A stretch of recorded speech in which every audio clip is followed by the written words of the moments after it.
My name is Ernst van Jaarsveld. I am a botanist and horticulturist, and I'm a succulent specialist. I've been specialized with these beautiful plants for many, many years. So succulents are unique plants. They conserve moisture in the leaves, stems or roots. And that's what makes them unique. So they are very drought tolerant and they occur throughout the world, but they mostly concentrated in dry regions. And South Africa is blessed to have one of the world's greatest diversity of succulent plants. During lockdown, we are spending a lot of time at home, and we have selected three succulent plants, which are very easy to grow, as well as easy to obtain in your local nursery. And these three plants are all in the aloe family, and miniature aloes, and they do well in office space, on windowsill, stoops. The little ox tongue, by other names Gasteria verrucosa, they grow very, very easily, but one must remember, if you grow a succulent plant, always best to plant it in a well-drained soil. In this case, we planted them in a handmade pot.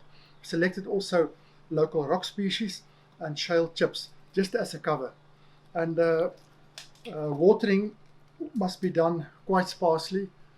And in succulents plant, people are often water their plants too much, and that can cause also rot. But they are very, very easily grown and ornamental, and one can also feed your plants. They don't need repotting very often. I would say once in every 4 or 5 years, because they are slow growers and they can stay in one pot for a very, very long time. So the medium we used in this of the soil is a third of it is sand, and a third is compost, and a third is just garden loam. So yeah, very, very easy to grow. This is the rough oxtongue. The flowers are also very beautiful, bell-shaped flowers, and they're also edible. But they are pollinated by sunbirds. So if you have them on your windowsill or on a stoop, they will be visited by various local sunbird species. Mother-in-law's tongue is also known as Sansevieria, and there are a great diversity of life forms. And some of them, their tongues are very, very sharp and succulent, and they are adapted to desert conditions. But the most popular in gardens is a group which is known as Sansevieria trifasciata. And they've got this beautiful mottled zebra-like leaves. They've got a persistent underground rootstock, which is succulent, which grow horizontally, which makes them extremely drought tolerant. And from this rootstock, almost like from the rhizome, almost like grass, annually appears these beautiful ascending leaves from that rootstock. So in a house situation, they are tolerant of low light intensity to quite a lot of light. Very, very easy to grow. And it's one of these plants that you can just give water before you go on holiday, and in a month's time when you come back, this plant will still be okay. One has to remember, because they are so drought tolerant, not to overwater them. And it's best in summertime, say once a week is a good watering, but in wintertime one have to reduce it to almost no water at all. The plant's condition will always tell you when to water, and also when to feed.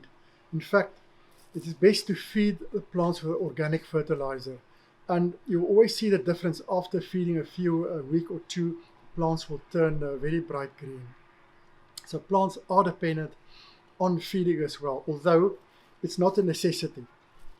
So a very, very hardy, tolerant plant, a lot of diversity, from very, very tiny, smallish ones, which are only a few inches high, to leaves, say, almost up to a meter high. So, and they found that's one of the plants that does best in buildings. This little zebra plant, its other name is Haworthia attenuata.